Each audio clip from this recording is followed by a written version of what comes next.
তো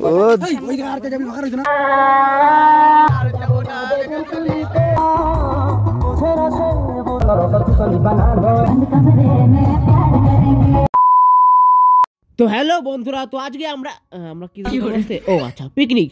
তো এই যে আমার আলবাল ছোড়ার ডাল হরিদাস পাল সব বন্ধুগুলো যাদের বক্স আনতে যার কথা ভোর 7টার সময়, তো এখন বাজে বেলা 10টা।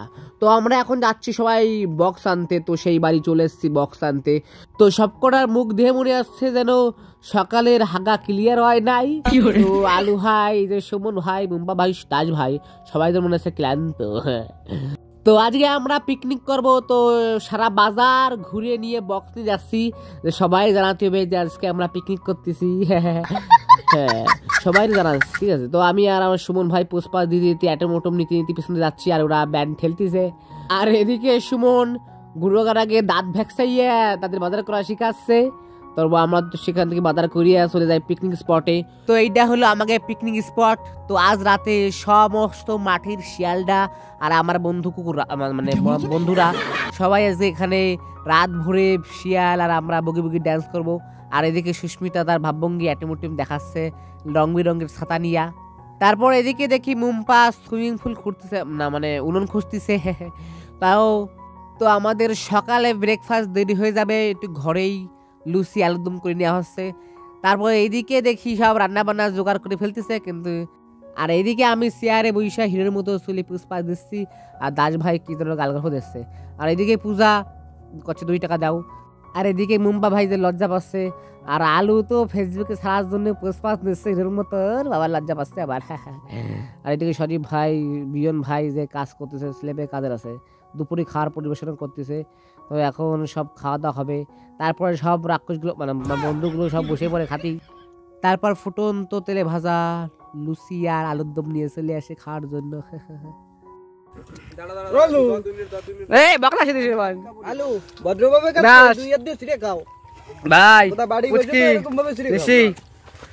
সুস্মিতা আর 10 বছর থাকবে না, সবাই নিচ্ছি। সুস্মিতা পূজা সবাই দেই ভদ্র।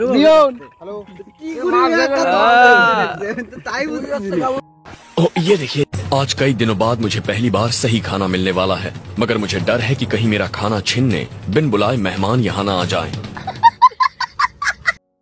আর এদিকে আমাদের লাইটিং ম্যান যে তাল গাছে উঠে পড়ছে, লাইট ঠিক করতেছে এবং সে জনগণকে আশীর্বাদ দিচ্ছে আমি তো আছি, হ্যাঁ মানে নায়ক আর কি। তারপরে আমরা চলে যাই মাংস ধুতে। তো আমরা ভালো করে নীলা হারপিক দিয়ে এবং ডাব শ্যাম্পু দিয়ে আমরা ভালো করে জল দিয়ে মাংসটাকে ধুয়ে ফেলি, মানে কথা মাংস ঢকমতো ধোয়া দিই আর কি। তারপর আবার আলু ভাই একটা বাহুবলী পোজ দেয়, নিজেকে বাহুবলী মনে করে। তারপর বন্ধুদের কাজ করতে করতে গরম লাগায়, আমি তাদের বলি যে আমি ফ্যানের ব্যবস্থা করে দেবো, তাই আমি নিজেই ফ্যান হয়ে যাই। আর এদিকে আমাদের মডেল বান্ধবী এবং ফটোগ্রাফার বন্ধু তাকে পুষ্পাস দিয়ে শুরু করে দেয়, আর আমি ওকে রঙ্গ তামাশা চোখ পাকায় দেখি ওরা কি করে। দেখছো পুরো ফটোগ্রাফার, প্রফেশনাল ফটোগ্রাফার মডেল। তারপর রং তামাশা করতে করতে সন্দেহ হয়ে যায় এবং বান্ধবী একটু বারবি স্টাইলে ড্যান্স করে দেখায়। তারপর আমাদের পিকনিক শুরু করার আগে সুমন ভাই বলে যে আগে পিকনিক দেবতাকে পুজো দিতে হবে, তারপর পিকনিক শুরু হবে। তাই সুমন চলে যায় পিকনিক দেবতাকে নমস্কার দিয়ে তার পিকনিক শুরু করে এবং আমি বলি যে আমিও পুজো দেবো। তো আমিও নমস্কার দিই জয় ঠাকুর করে, জয় ঠাকুর করে। তারপর আমাদের সন্ধ্যাবেলায় চিকেন পকোড়া, ভেজ পকোড়া সব রেডি হয়ে যায় এবং আমরা খাওয়ার জন্য হয় প্রস্তুত। আর এদিকে আমাদের প্রফেশনাল শেফ যারা রান্না করতে করতে কড়াইতে পর্যন্ত আগুন ধরাই দেয়, কি আমাদের সুস্মিতা বান্ধবী হাই রে করা শুরু করে দেয়। আর ওইদিকে আগুন ধরে গেছে আর এরা খাইতেই ব্যস্ত, খাওয়াটা মেন। এদিকে আগুন ধরে ধৈতনাথ হয়ে গেল, ওরা খাওয়াই চুপ ব্যস্ত।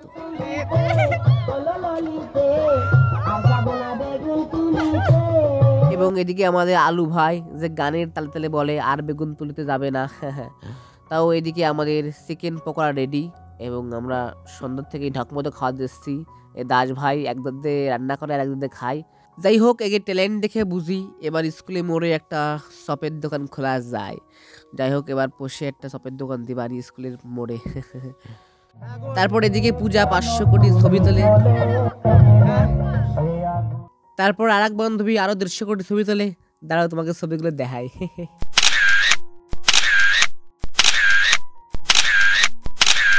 তারপর আমরা সব বন্ধু বান্ধবীরা মিলে জয় হরি বল বাংলা নাচ দিই, ঠিক আছে। ये दुनिया का सबसे मुश्किल डांस माना जाता है। इसे जौली डांस कहते हैं और ये अफ्रीका के गुरु समुदाय के लोगों का ट्रेडिशनल डांस है। ये डांस स्टेप करने के लिए काफी डेडिकेट होने की जरूरत पड़ती है। प्रकृति से जुड़ा ये डांस कई मायनों में बेहद ही खास है और इसकी खास बात यह है कि इस डांस को सिर्फ चप्पल पहनकर ही किया जाता है। দেখছো নাচ দেখছো, মনে আছে মাছ রে জলের উপরে উঠে রাখছে, মাছ সিরিং বিরিং করে লাফাচ্ছে। ও কি নাচ, ধুমচিকা ধুমচিকা ধুমচিকা। আমার ফটো তুলে দে, আমার এডিট করে দে, আমার ফটো তুলে দে, আমার এডিট করে দে, ডিএসএলআর ওয়ালা বাবু প্রিন্ট করে লে রে। তারপর আমাদের বর্ডার গাড়ি চলে আসে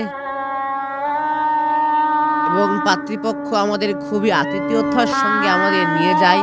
এই যে আমাদের পাত্রর বাবা, পাত্রীর বাবা আলু, আর এই যে পাত্রকে ফেলে ধাক্কা দিয়ে। তারপর এই যে আমার সেই বন্ধুগুলো যারা বিয়ে বাড়ি মনে করে ঢকমতো খাওয়া দিচ্ছে, দেখছো করে খাওয়া দিচ্ছে গো। আর এদিকে দাস বন্ধু তার জীবন নদীর ঘূর্ণিপাকের কষ্ট নিয়ে একটা নৃত্য করে।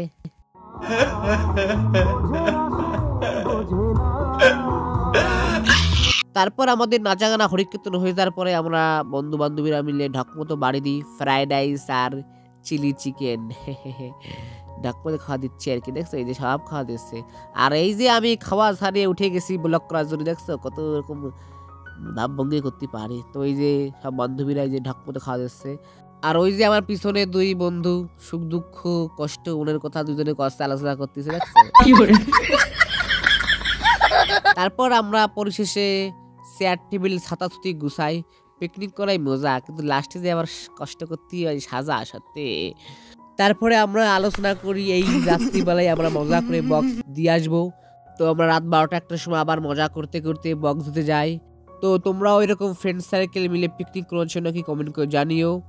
আর এই যে দেখছো সব আমরা বন্ধু বান্ধবরা সবাই টাকা গুছাইয়ে অ্যাট লাস্ট আমাদের পিকনিকের প্ল্যানটা সফল হলো। বাই।